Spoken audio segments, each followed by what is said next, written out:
Hey everybody, welcome inside the sit down here on CBS Local. Ryan Mayer now joined by Lawrence Guy of the New England Patriots. And Lawrence, you had the opportunity during the course of last week to host your back to school event. You've been doing this now for several years, but obviously this one looking a little bit different than past years. So just first off, how did the event go and how were you able to navigate, particularly through this time, having that still personal connection with the students? It wasn't great, We did a virtual Zoom event with all 150 kids that were able to make on the call, and I felt like it hit on a personal level. They was able to see my reaction as they got to ask a lot of questions and in their comfort zones, and embracing what's truly going on in the world. It's a big pandemic going on, and being able to donate those school supplies during this time when they don't know if they're going back to school or how they're going to go virtual. So being able to see their reaction from it, hear their questions and their concerns, and pretty much this kick off the year for them. A lot of people have a different experience with their families. Someone lost a job, or they can't get the supplies, or they have to find out who they're going to get the supplies for. If they're going to be there for one kid and not for the other kid. But we're able to actually help the whole family out. That was a part of that, and it's truly a blessing, And I'm honored that I'm able to continue to do this after 9 years, and we continue to build this foundation with the organization, and continue to put a foot in there and leave a footprint. Now, and you mentioned this year in particular why this type of event is so important. And I wonder if you can speak to that just a little bit more, just because you're right. This is a completely different school year for these kids. And a lot of these kids, for them, the school year gives them a sense of routine, a sense of rhythm. And that's broken up in a year like this where you're constantly, like we're doing right now, staring at a screen and having class. Like you said, it's weird. It's different of an aspect where they get that release when they get to go to school. They don't have to be at home. They interact with friends, but actually being at home, being on a computer, it's a different style of learning. It's a different atmosphere you have to get used to. And like I said, a lot of families it's weird for them. So they're trying to figure out how to handle that. The kids are trying to figure out how to handle that. And we're just trying to put a helping hand out. Yep. One big thing is my wife purchased 150 journals for mental health, saying, hey, we're going to have a Zoom call with you once a month with everybody part of the program. Write down your daily experience, write down your feelings.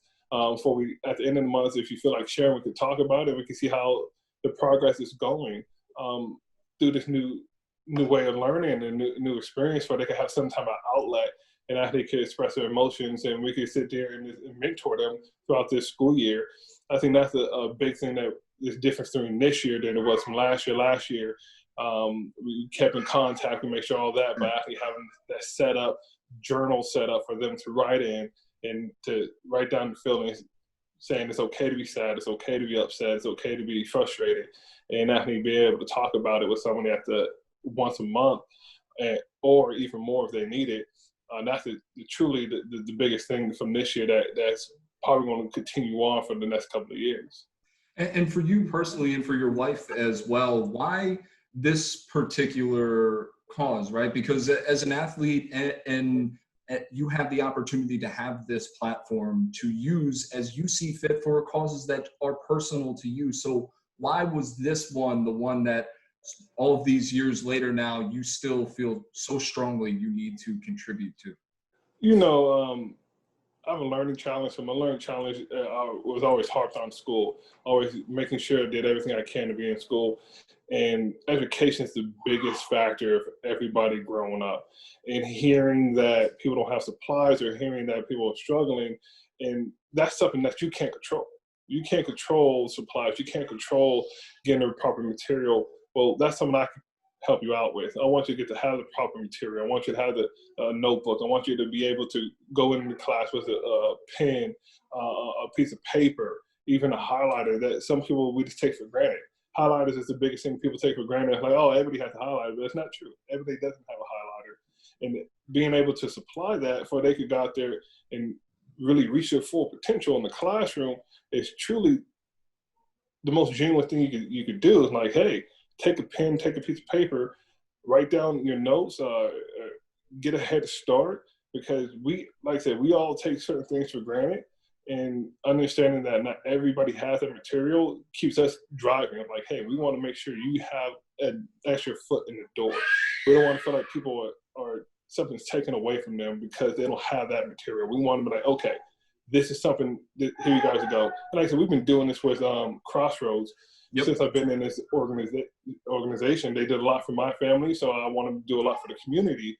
And this organization will be sitting here consistently doing back-to-back years, and we continue to do back-to-back years, so they can understand it's not just a one-year thing where it's like, oh, we just dropped off some stuff and we're going to leave. No, it's like, hey, I dropped this off. We're going to stay. We're going to continue to do this in the following year. So people look forward to this every single year. It's like, hey, you get to join this program, this foundation, and the Guy families come in here and they donate this much stuff to our foundation to help you guys continue to learn, because these kids want to learn. They want to come and reach their full potential, and we're just helping them out with a little extra materials.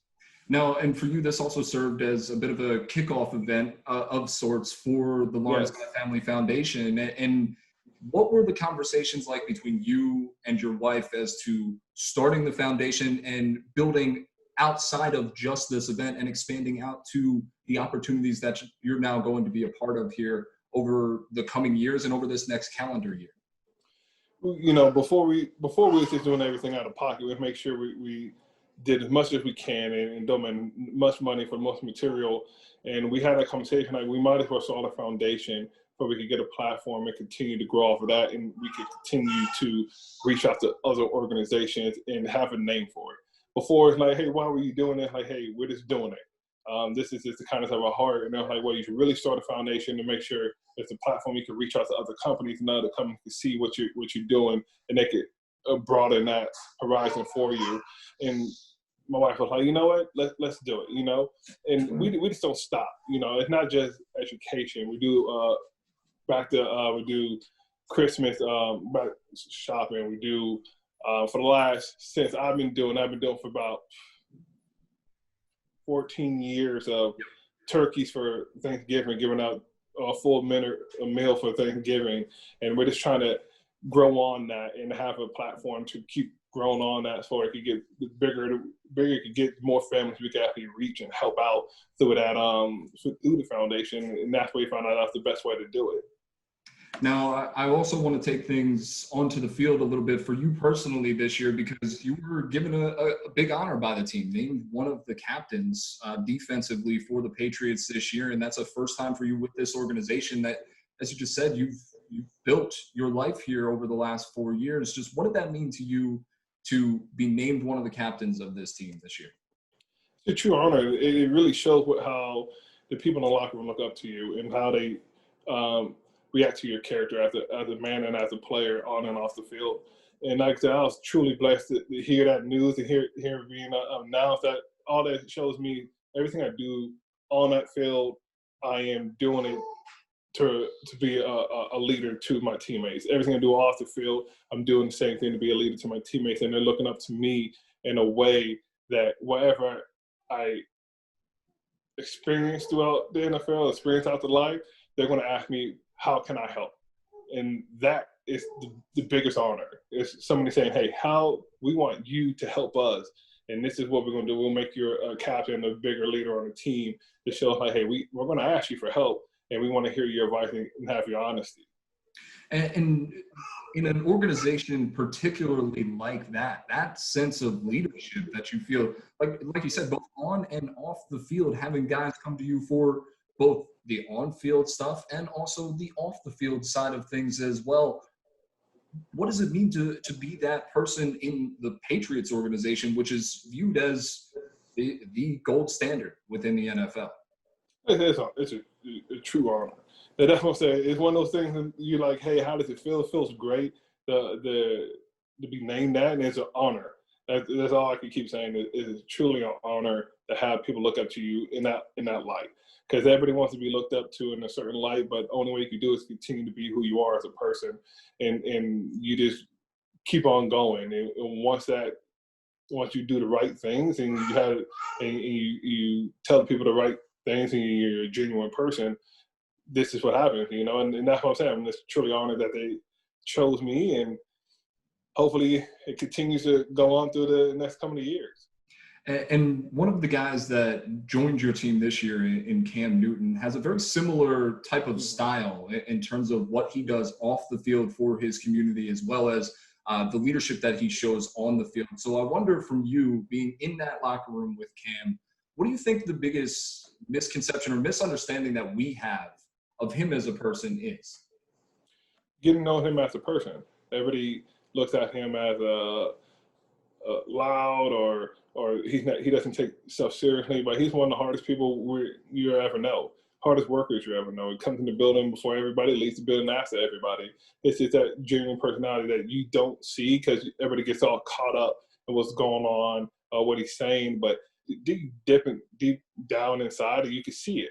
Now, if you're around him, you understand it. But if you're looking outside in, nobody wants to look with an open box. You want to have a closed box. Like, oh, I won't put a label on him. You can't put a label on a person that genuine. That's just who he is, and he accepts everybody for who they are, and we should accept him for who he is. And putting a label on somebody is something that you're trying to help fight here with this type of back to school event, right? Just because these kids don't have the supplies they need, the opportunities that they necessarily need or could have gotten previously, it doesn't mean that they're not good students. They just haven't had what they need to succeed. So now you're giving them that opportunity here.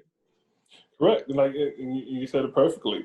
Most people get labeled as a bad student or a lazy worker, or they can't do it. Sometimes they just don't have the materials, or sometimes they don't have that extra push for somebody to drive them to be better than what they are. Or some people feel like that it's too late for them.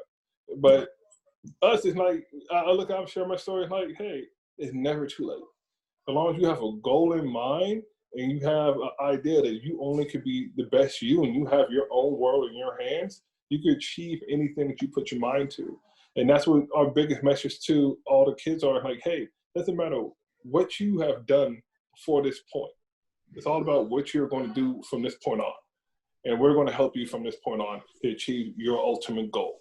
And if you don't achieve that ultimate goal, you're going to achieve so much more all the way to that path. And that's what we keep harping on the journals. Like, hey, write your feelings down. It's okay to talk about them. It's okay to be upset. But look how you will grow throughout the month and throughout the days that you continue to fight for your major goal. Lawrence, I really appreciate the time. I know this particular time of year is extremely busy for you, but thank you so much for joining us, and thank you for telling the story here of what you're doing with the foundation. It's really, really great work. Thank you so much for having me.